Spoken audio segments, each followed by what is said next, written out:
Hello everybody and welcome back to Lost Planeswalker. You're here with me, Jesse, the Lost Planeswalker, and today I'm going over 10 commanders you won't build from the Outlaws of Thunder Junction set. I think it's interesting that in every Magic Gathering set, there's what's called signpost legendary creatures. They're all at the uncommon level, and they're all of the Ravnica Guild color pairings. So we have Orzhov, Simic, Boros, Golgari, Azorius, Gruul, Izzet, Dimir, Selesnya, and Rakdos. Now, you may have seen a sample of the cards that we're going to be talking about, but we're going to go through each of these commander creatures and see how would you build them if you were going to build a deck around them, because they are cool and some of them have some really good abilities, but generally, since they're not legendary or rare, their abilities just don't stack up to those other commander creatures you think about building. So I'm going to take some time and talk about these. So let's dive right in and look at the first commander here with Baron Bretum Greywater, 2 white black legendary creature vampire noble with whenever one or more tokens enter the battlefield under your control, create a 1/1 black vampire rogue creature token with lifelink. This ability triggers only once each turn. Then for 1 and a black, sack another creature or artifact and you draw a card. So our goal is to create a token every turn and get some great benefit off of those tokens entering and leaving the battlefield. What's really nice about this card is it is an engine piece in a sense, and if you're able to sacrifice stuff and have mana to spare, you can be drawing cards and doing all sorts of aristocrat stuff every turn. So the first 3 cards I want to talk about are Benny Brock's Zoologist, Charismatic Conqueror, and Chevalion, First of the Blessed. So Benny Brock's Zoologist is 3 and a white legendary creature elf druid with Convoke, and at the beginning of each end step, if you create a token this turn, draw a card. Well, as long as you can create a token, you're probably going to create another with Baron here, and you get to draw an additional card from Benny Brock's. Charismatic Conqueror is 1 and a white creature vampire soldier with Vigilance. Whenever an artifact or creature enters the battlefield untapped and under an opponent's control, they may tap that permanent. If they don't, you create a 1/1 white vampire creature token with lifelink. This is great for us because our opponents are either going to give us lots of creatures or all of their stuff's going to enter tapped. And Chevalion, First of the Blessed, is 1 white black legendary creature vampire cleric with whenever you attack, target attacking vampire that isn't a demon becomes a demon in addition to its other types and gains when this creature dies.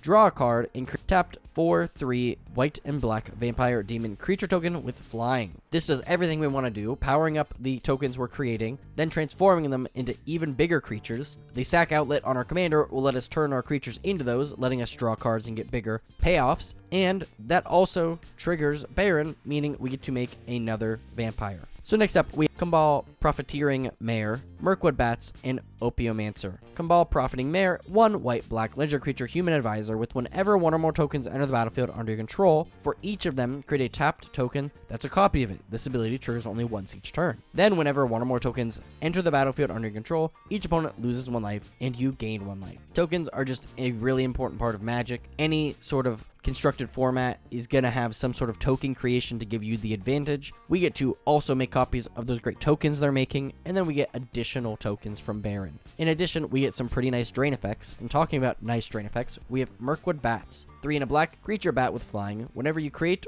or sacrifice a token, each opponent loses 1 life. Mirkwood Bats is a scary card, and Baron makes it even better. And Opiomancer is 2 and a black creature human shaman with at the beginning of each upkeep, if you control no snakes, create a 1/1 black snake creature token with Death Touch. And then Pitiless Plunderer, Treasure Dredger, and Welcoming Vampire are next. Pitiless Plunderer is 3 and a black creature human pirate with whenever another creature you control dies, create a treasure token. Pretty great effect. It doesn't care if it's non-token that dies, so all of our little 1/1s we're making are going to die. This is going to trigger us getting even more stuff from our regular creatures dying, making those tokens, giving us the vampires. So this is pretty great. Treasure Dredger, 1 and a black creature human rogue with 1 tap, pay 1 life, create a treasure token. This might not be the most profitable thing to do, but if we want to make another token on somebody else's turn, we can just use this to gain a treasure and a vampire. And then Welcoming Vampire, 1 and a white creature vampire with flying. Whenever 1 or more other creatures with power 2 or less enter the battlefield under control, draw a card. This ability triggers only once each turn. So just like Benny Brock's, the goal is to have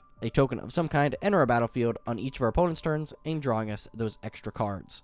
Now, before I move on to the next one, I just want to say, if you want to check out any of these cards I'm mentioning and don't want to pause the video to look them up, I do have a link in the description down below to the deck list where you can just check out those creatures. But next up is Doc Arlock, Grizzled Genius. and I really like this guy. So he is green, black, legendary creature, bear, druid, with spells you cast from your graveyard or from exile cost 2 less to cast, and then plotting cards from your hand cost 2 less to cast. Now, unfortunately, I think Doc Arlock here is more of a 99 card in general purpose than any commander. We do have a lot of cards that plot in blue and green, so I think you could make a case building a deck around those cards, but I think you get the most benefit when you focus on getting stuff back from the graveyard. So we're going to see a little mix of that in the 9 cards I think you should put in this deck, or this card should go into those decks, because we do have some other colors here. So starting out, we have Conduit of Worlds, Ebon Death, Draco Lich, Fibblethip, Lost on the Range. Conduit of Worlds is 2 green artifact. You may play lands from your graveyard and tap, choose target non-land permanent card in your graveyard. If you haven't cast a spell this turn, you may cast that card. If you do, you can't cast additional spells this turn, activate only as a sorcery. So I think one of the coolest things here is that we get the discount off of something we're casting from our graveyard. So if we're playing some mill strategy with blue and green, maybe we just dump a bunch of stuff in and get it back with this. Then Ebon Death, Draco Lich, 2 black legendary creature, zombie dragon with flash, flying, and when it enters the battlefield, it enters tapped, and you may cast it from the graveyard if a creature not named Ebon Death died this turn. Notably, we can discount this by 2, so it's just going to cost us 2 black in order to get this back out, which is pretty good for a flyer with 5 power and 2 toughness. You know, if a creature dies during an opponent's turn, maybe before yours, you can just get this back out real easy. And Fibblethip, Lost on the Range, is 1 blue legendary creature homunculus with ward 2. You may look at the top card of your library anytime. The top card of your library has plot, and the plot cost is equal to its mana cost. And you may plot non-land cards from the top of your library. Great. Fantastic. Doc Arlock says, cool, all of those are discounted. It's just great. Any spell you would cast normally, well, it's discounted. So I think that that's a really effective way to play it, but having Fibblethip out is not a guarantee. So maybe if you build your deck around having this as like a secret commander, maybe that would work out pretty well. Next 3 cards are Kess, Dissident Mage, Lurrus of the Dream Den, and Muldrotha, the Gravetide. Kess, Dissident Mage is 1 blue, black, red, legendary creature, human wizard with flying. During each of your turns, you may cast an instant or sorcery spell from your graveyard. If a spell was cast this way, or be put in your graveyard, exile it instead. This is a great way to cast some of those giant spells and get them back for cheaper. The only issue here is I don't know how you would necessarily build this deck having these 2 cards interact, because this has green and, you know, Kess doesn't. So I just thought it was a cool card to consider. Maybe if you're building a 5 power graveyard recursion deck, that this would be a cool pairing. Same here with Lurrus of the Dream Den. None of these colors actually share. They're just really good spells, but Lurrus of the Dream Den, 1 hybrid white-black, legendary creature, cat nightmare with companion, lifelink, and during each of your turns, you may cast 1 permanent spell with converted mana cost 2 or less from your graveyard. You're not getting as much value here with Lurrus, because those spells have to be 2 or less, but if you have a generic and a color, you know, it could just help discount and get you to cast more spells from your graveyard and your hand. And then Muldrotha, the Gravetide, 3 black, green, and blue legendary creature, elemental avatar. During each of your turns, you may play a land or cast a permanent spell of each permanent type from your graveyard. This is where Doc Arlock shines the best. When I immediately saw this card and read cost 2 less from your graveyard, I immediately thought this is a 99 card in Muldrotha, guaranteed. This is going to replace anything in that deck because of how powerful it is. In addition, if this dies and isn't exiled, you can just get it back with Muldrotha and just continue to get those benefits off those spells. So very, very powerful. And then lastly here, we have Outcaster Trailblazer, Railway Brawler, and Tasha the Witch Queen. Outcast Trailblazer is 2 in a green creature human druid with when Outcast Trailblazer enters the battlefield, add 1 mana of any color. Then whenever another creature with power 4 or greater enters the battlefield under control, draw a card. The thing I love about this, especially with Doc here, is that because you plot it for 2 and a green, you're basically casting this for free because this generates a mana when it comes onto the battlefield. In addition, you're able to draw some cards, you know, if you have some big stuff on the board. So I think that's cool. Just like Railway Brawler,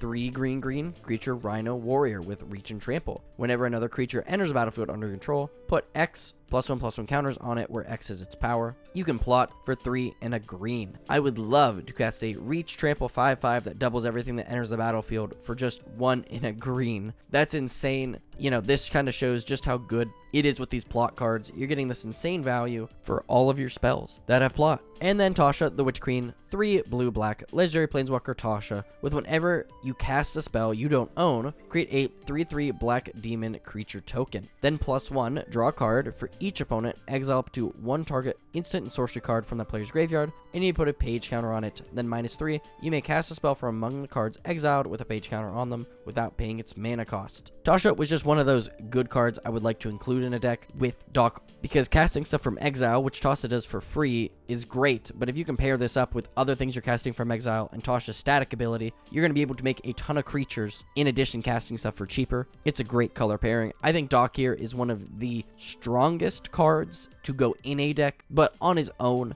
I think unless you're building a plot-centric or, some sort of graveyard recursion in Simic is kind of hard. But I think plot-centric could be a really fun deck. Next up, we got Eartha Joe, Frontier Mentor, 2 red and a white legendary creature core artificer with when Eartha Joe, Frontier Mentor, enters the battlefield, create a 1/1 red mercenary creature token. Then whenever you activate an ability that targets a creature or player, copy that ability and you may choose a new target for the copy. Eartha Joe here is probably my call for the coolest, if not the most powerful creature we got printed, because that second ability is insane and you just don't realize it until you start looking at the cards that you can do this with. You get to double activated abilities that target a creature or player. There are so many great effects that do this. It's just insane. So let's start looking at some of those cards with Argus Cost, Eternal Soldier, Brash Taunter, and Brigade Hero Kinsbali. So Argus Cost, Eternal Soldier, one of my favorite creatures ever. Argus Cost is just one of the coolest people in the Magic the Gathering universe. If you don't know anything about him, you should check it out. He's a very, very cool Boros commander from Ravnica, but he's a legendary creature Spirit Soldier with Vigilance, and whenever Argus Cost Eternal Soldier becomes the target of an ability that targets only it, you may pay 1 red and a white. If you do, copy that ability for each other creature you control that ability could target. Each copy targets a different one of those creatures. So notably here, how you pair this up is you get the double activation trigger off of Eartha Joe, you double hit Argus Cost, and then all of your stuff gets double the benefit, which is just insane. Whether that's +1/+1 and draw a card, target creature gets haste and you draw a card. Well, now you're getting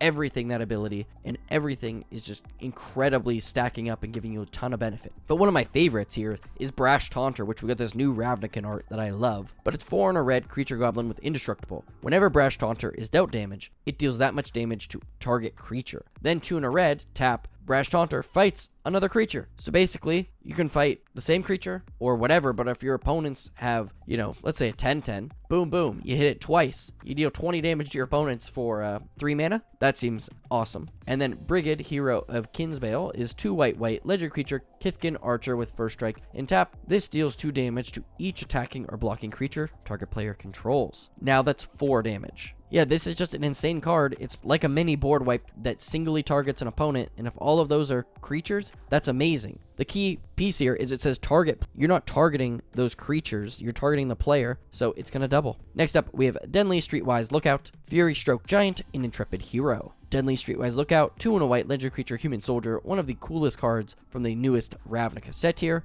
but creatures you control with power 2 or less can't be blocked by creatures with power 3 or greater, and if an ability a creature you control with power 2 or less triggers, it triggers an additional time. So now, Eartha Joe is triggering twice, copying something 3 times. So just amping up her abilities and also all the little things on your board as well. Fury Stroke Giant is 3 red creature giant warrior with when Fury Stroke Giant comes into play, other creatures you control gain tap. This creature deals 2 damage to target creature or player until end of turn, and this is persist. So what makes this threatening is if you have a board of small Boros creatures that Boros loves to do, now you're dealing 4 damage to target creature or player. Meaning if you have 10 creatures on the board, you can single-handedly knock out a player that easily. And Intrepid Hero, 2 and a white creature Human Soldier with tap, destroy target creature with power 4 or greater. Now you're destroying 2 creatures with power 4 or greater. This is a costly 1/1 for 3 mana, but that ability is great, and with Eartha Joe, it's even better. And lastly, we have Jaxus the Troublemaker, Magerite Stone, and Soulbright Flamekin. So Jaxus Troublemaker, 3 and a red legendary creature Human Warrior with red and tap, discard a card, create a token, and that's a copy of another target creature you control. It gains haste, and when this creature dies, draw a card, sack it at the beginning of the next end step.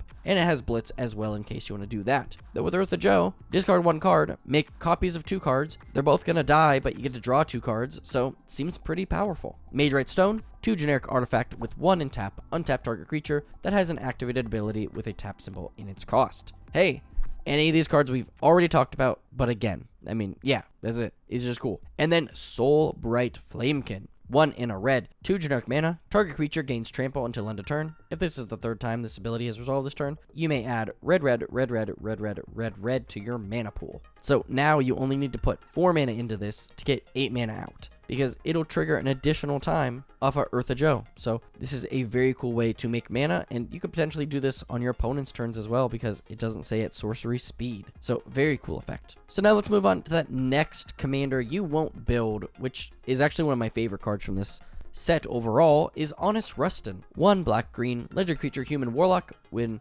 Honest Rustin enters the battlefield, return target creature card from your graveyard to your hand, and then creature spells you cast cost 1 less to cast. Now this is one of the creatures I think people are going to find a lot of inspiration in, because it discounts all your creature spells, so building a Golgari creature heavy deck is not hard. There's a lot of great creatures in Golgari, but this is just going to be a fun one. The reason I think you're not going to build him is he's just like an Eternal Witness, and he's going to be a combo piece. I mean, he's going to be cool, maybe some people are, but honestly, I wouldn't build Eternal Witness if it was a commander, you know, unless I could like blink it, because once it's done, it's done, and then every time, you know, to get something back from your graveyard is just more and more expensive. Yeah, he discounts everything, and that's probably the reason I would build him, honestly, but, you know, there's a lot of other ways to do that in green as well. But some of those cards I think would be very cool to put in this deck are Aftermath Analyst, Entomb, and Eternal Witness. Aftermath Analyst is 1 in a green creature elf detective, with when it enters battlefield, mill 3 cards. Then 3 in a green sack it, return all land cards from your graveyard to the battlefield tapped. I mean, honestly, makes sense. You're going to mill a bunch of stuff and then get all those lands back. Honest Rustin's going to let you grab him again and do it again.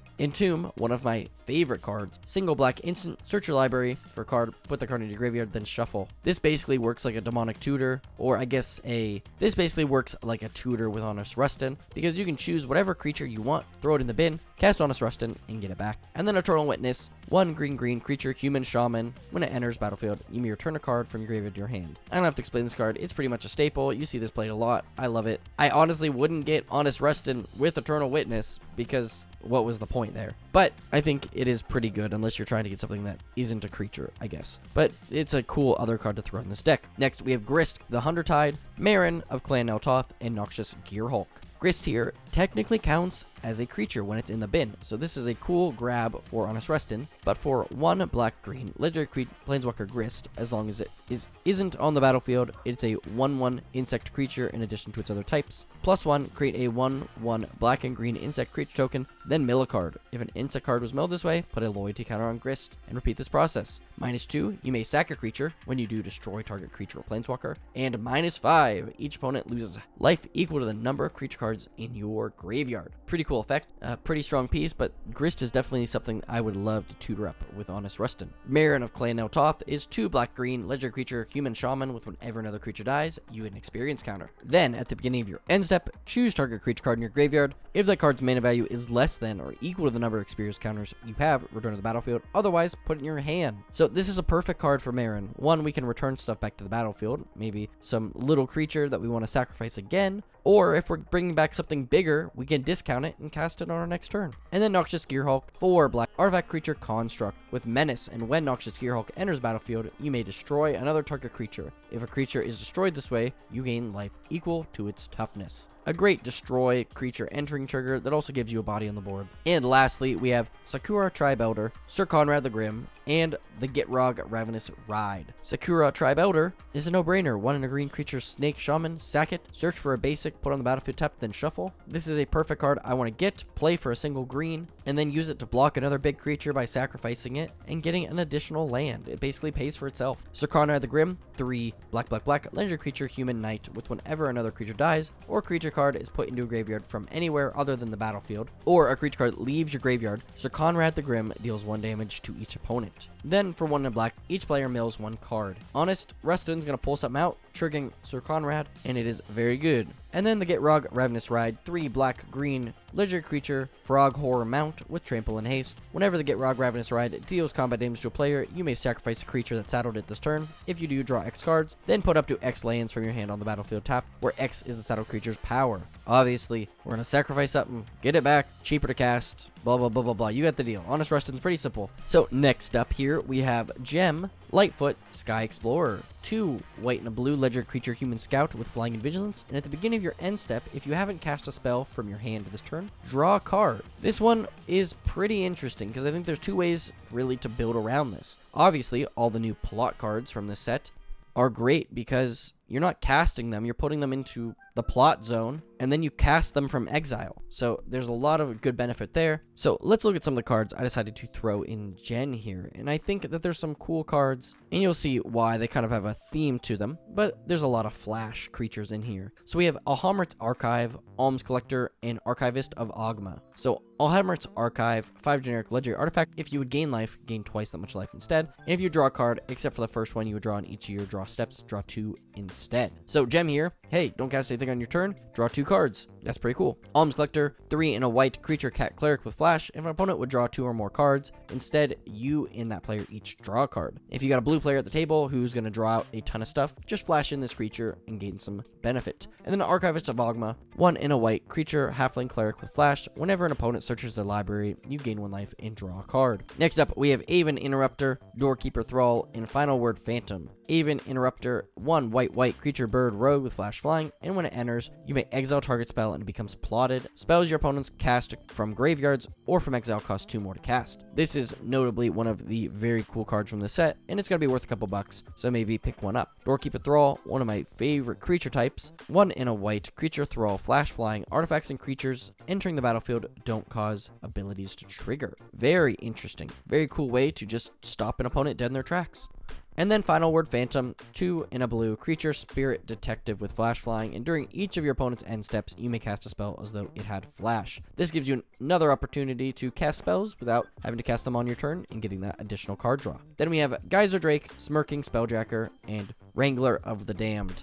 Geyser Drake, 2 in a blue creature Drake with flying. As long as it's not your turn, spells you've cast cost 1 less to cast. Even better. Smirking Spelljacker, 4 in a blue creature Djinn Wizard Rogue, flash flying. When it enters battlefield, exile target spell an opponent controls. Then whenever Smirking Spelljacker attacks, if a card is exiled with it, you may cast the exile card without paying its mana cost. This does cost a bit more than the rest of these at 5 mana, but it's very easy to see why. And then Wrangler of the Damned, 3 white and a blue creature human soldier with flash. At the beginning of your end step, if you haven't cast a spell from your hand this turn, create a 2/2 white spirit creature token with flying. Just like our commander here, we're going to get some additional benefit for not casting spells on our turn. So before we go on to the next set of 5 commanders, I just want to say, if you aren't subscribed to my channel, please consider doing so. It would mean a lot to me. These videos do take a bit of time to put out and produce and work on, so I hope you are enjoying it so far, and I hope you enjoy the next 5, but let's dive right in. So number 5 here is Jolene the Plundering Polygist. 1 red green legendary creature human mercenary with whenever you attack with 1 or more creatures with power 4 or greater, create a treasure token. Then for 1 in a red, sack a treasure. This deals 1 damage to any target. So again, I think this is a card that is better in the 99 than an actual commander. Being able to maybe make 1 treasure on your turn and then paying a lot of mana to only deal 1 damage doesn't really seem the best. But in decks where you get some big creatures and you can just put this out to make treasures as benefit, yeah, I think this is pretty great. So starting out, we have Cactus Folk Sure Shot, Kuruk's Uprising, and Goldspan Dragon. Cactus Folk Sure Shot is 2 red green creature plant mercenary with reach and ward 2, and at the beginning of combat on your turn, other creatures you control with power 4 or greater gain trample and haste until end of turn. This means we can attack with Jolene right away, and guaranteed we make a treasure. Kuruk's Uprising is 2 in a green enchantment. When it enters the battlefield, if you control a creature with power 4 or greater, draw a card. Creatures you control have trample, and whenever a creature power 4 or greater enters the battlefield, you draw a card. So having Jolene out there and then casting this will guarantee us a card, and maybe we can trample over with some damage. And then Goldspan Dragon, 3 red creature dragon, flying haste. Whenever it attacks or becomes the target of a spell, create a treasure token, and treasures tap for 2 mana instead of 1. This effect is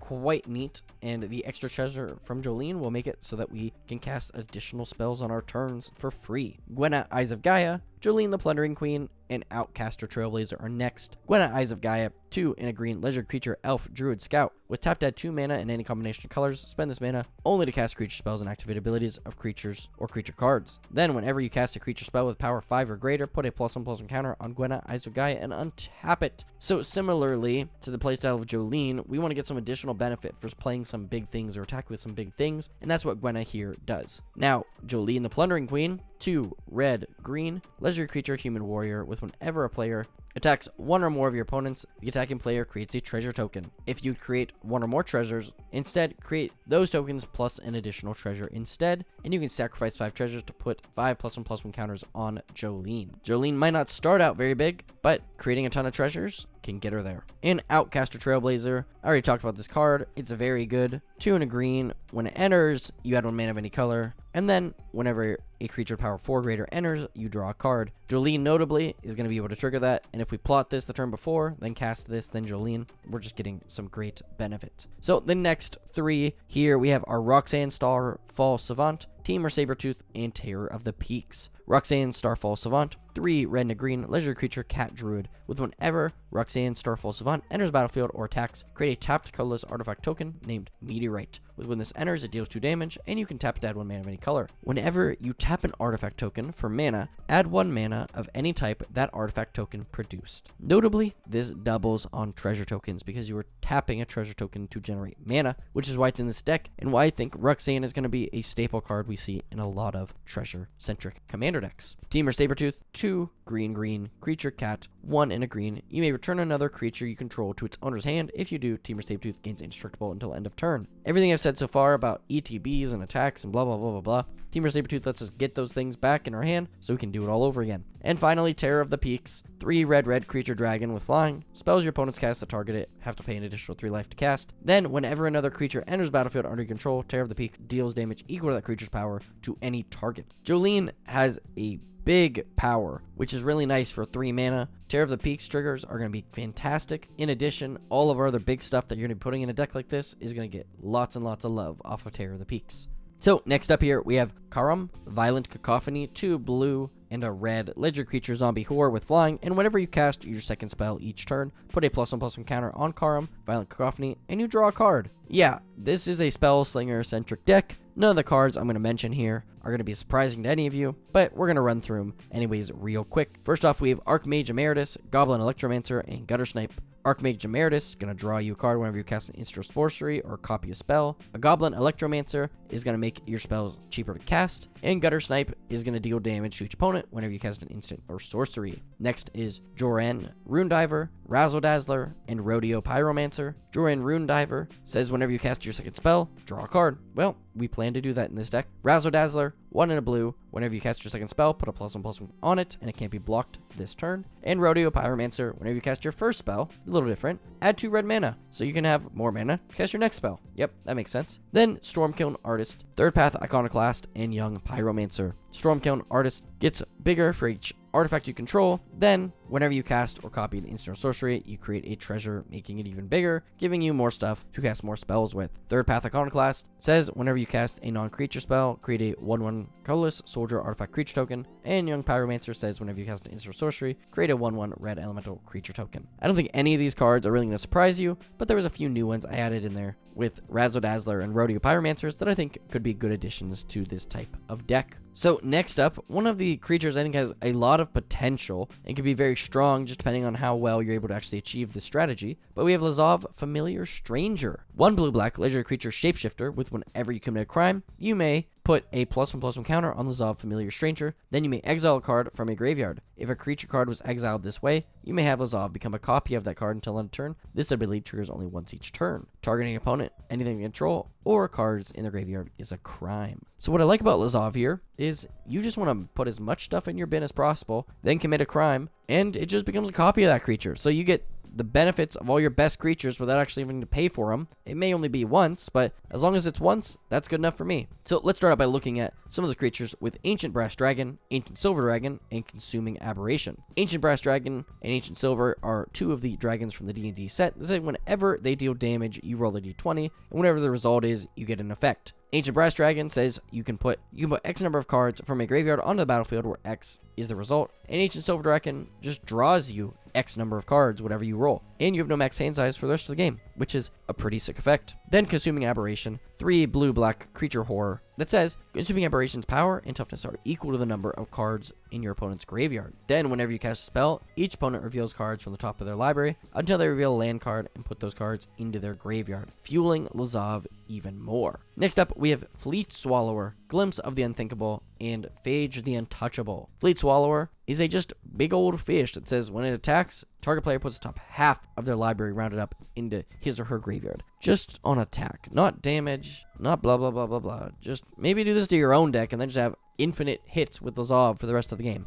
That's probably what I would do. Glimpse the Unthinkable is just 2 generic mana to mill 10 cards. Pretty simple in this deck. And then Phage the Untouchable, a very, very particular card that works particularly well with Lazav, because when it enters the battlefield, if you didn't cast it from your hand, you lose the game. When it deals combat damage to a creature, destroy that creature. Can't be regenerated. And when it deals combat damage to a player, that player loses the game. So notably here, we're not casting this. So notably here, it's not entering the battlefield. It's already on the battlefield. So that first ability just doesn't trigger and we don't lose the game automatically. And we get this big old creature that as long as it hits, we just win, which is pretty cool. And then Scion of Darkness, Teresian, Mindbreaker, and Tiny Bones the Pickpocket. Scion of Darkness, another big old avatar with trample, and when it deals combat damage to a player, you may put target card from a player's graveyard onto the battlefield under your control. Very similar to Tiny Bones here, but Teresian Mindbreaker, 7 generic artifact creature Juggernaut that says when it attacks, defending player mills half their library rounded up. Now, you don't get to choose, I guess you choose on who you attack, but you don't have a choice. I mean, they have the mill, which is very cool. And then Tiny Bones, when it deals combat damage, you may cast target non-land permanent card from a player's graveyard, and mana of any type may be spent to cast that spell. Very cool deck. I think Lazav here could be a very fun and powerful commander, so just keep an eye out for that if you want to build a cool Dimir deck that can just cheat big things into play for a turn, and then you get to see what's next to the next turn. So next up, we have Mira Herd Whisperer. For a green and a white legendary creature, human druid, with for as long as it's your turn, mounts and vehicles you control have hexproof. Then whenever a mount or vehicle you control attacks, put a +1/+1 counter on it. So a cool thing about mounts and vehicles, mounts are always creatures, but vehicles are only sometimes creatures, but those counters still will stay on it regardless. So I think this could be a very cool way, and some of the cards we have here are some cool mounts, some cool creatures you want to put onto mounts, and some other interesting cards. So first off, we have Bounding Felidar, Congregation Glyph, and Amira Soul of the Accord. Bounding Felidar is a 6 mana creature cat beast mount with whenever it attacks, while saddled, put a +1/+1 counter on each creature you control, then gain 1 life for each of those creatures, and only saddles for 2. But a 4/7 is a pretty big creature. Maybe you're gonna block it, maybe you're not, but regardless, all the rest of your stuff gets larger. Congregation Gryph, 1 green white creature hippogriff mount, flying and lifelink. Whenever this attacks while saddled, it gets +6/+6 until end turn, where X is the number of mounts you control. Very cool effect. Notably, there aren't too many mounts. I mean, there's a good number, but I wouldn't count on that number getting too high. Then Amiria, Soul of the Accord, for a green and a white legendary creature elf cleric that says whenever this becomes tapped, create a 1/1 white soldier creature token with lifelink. 2 power is going to be able to saddle a bunch of creatures here, and getting to create another soldier that can saddle more creatures is pretty powerful. Next up is Fortune Loyal Steed, Mobile Homestead, and One Last Job. Fortune Loyal Steed, 2 and a white legendary creature beast mount, with when it enters, you scry 2, then while it attacks, while saddled at the end of combat, exile it and up to 1 other creature that saddled it this turn, then return those cards to the battlefield under its owner's control. Perfect for Amira because we can saddle things while they have summoning sickness, so we can just saddle things on our opponent's turns and maybe get some additional benefits. Mobile Homestead is 2 generic artifact vehicle with when that Mobile Homestead has haste as long as you control a mount, and whenever Mobile Homestead attacks, look at the top card of your library. If it's a land, you may put it on the battlefield to tap. Create for 2 power. Seems pretty powerful to get some on to get a land off the top of your library. And One Last Job, 2 white plus, because this is a spree card, +2 return target creature card from your graveyard to your battlefield, +1 return target mount or vehicle card from your graveyard to the battlefield, +1 return target aura or equipment card from your graveyard to the battlefield, attach it to a creature you control. There's some pretty interesting ways you can kind of play around this card, and I like it. So next up, we have Ornery Tumblewag, Seraphic Steed, and Wily Duke Atten Hero. Ornery Tumblewag, 2 and a green creature, Brushwag mount. At the beginning of combat on your turn, put a +1/+1 counter on a target creature. Then, whenever this attacks while saddled, double the number of +1/+1 counters on a target creature. Very cool effect that's going to be able to double counters at an alarming rate, especially if you have additional effects that plus up other counters being put on things. Saphiric Steed is just a green and a white creature unicorn mount with first strike and lifelink, which is pretty neat. And then when it attacks while saddled, create a 3/3 white angel creature token with flying, which is very nice. And then Wily Duke, anti-hero, 1 green and a white legendary creature human ranger with vigilance, and whenever this becomes tapped, you gain 1 life and draw a card. Perfect for saddling all sorts of creatures. And the last commander of this 10 you will never build probably is Vial Smasher, Gleeful Grenader. Black and a red legendary creature, goblin mercenary with whenever another outlaw enters the battlefield under control, Vial Smasher, Gleeful Grenader deals 1 damage to target opponent. Notably, assassins, mercenaries, pirates, rogues, and warlocks are outlaws. So we have a lot of kind of retconning here with all of those creature types being outlaws. And we have a lot of cards from the past Magic, but also from this current set especially, that I think are really powerful because they count on you having outlaws or give you effects for, them being outlaws. And this also doesn't trigger just once per turn, so if you can make a load of creatures, you might be able to deal a ton of damage each turn. So, first off, we have At Knife Point, Forsaken Miner, and Giza the Hellraiser. At Knife Point is 1 black, red enchantment. As long as your turn, outlaws you control have first strike. And then whenever you commit a crime, create a 1/1 red mercenary creature token. So, just off this trigger here, you're going to deal 1 damage whenever you commit a crime. Forsaken Miner, single black, skeleton, rogue. Forsaken Miner can't block. And while you commit a crime, you may pay a black if you do return it from your graveyard to the battlefield. And then Giza the Hellraiser, 3 black, legendary creature, human, warlock with ward 2 and pay 2 life. Skeletons, zombies you control get +1/+1.5 menace. And whenever you commit a crime, create 2 tapped 2/2 blue and black zombie rogue creature tokens. Rogues are outlaws, so every turn if you commit a crime, you can deal 2 damage, potentially dealing 8 damage every turn cycle if you commit a crime every turn.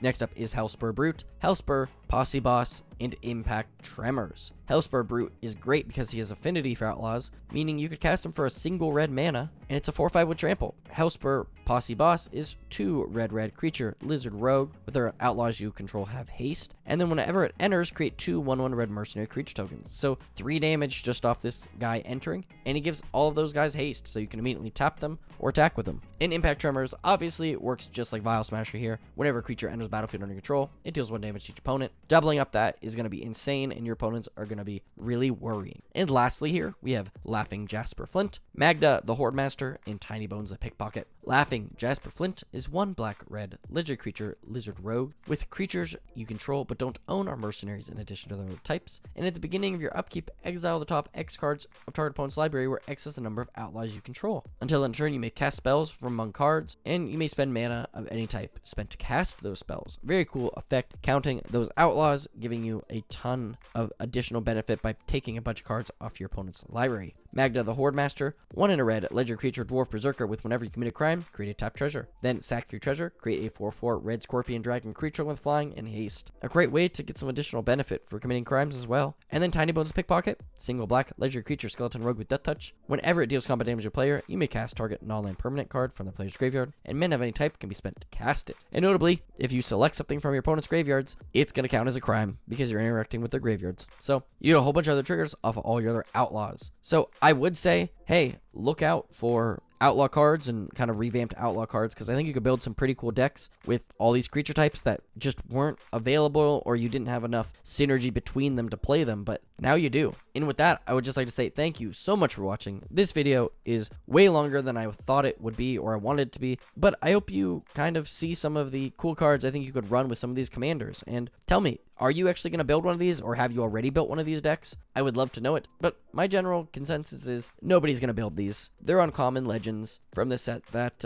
may get included in the 99 here and there, but these will probably just be cards lost to time. So here is my video kind of showing off how you can make them more powerful, or some cool decks you could throw them in. But always, I would love if you could leave a comment down below and tell me, what are some other great cards for some of these specific commanders, or what are some great cards to build around these decks or cards with.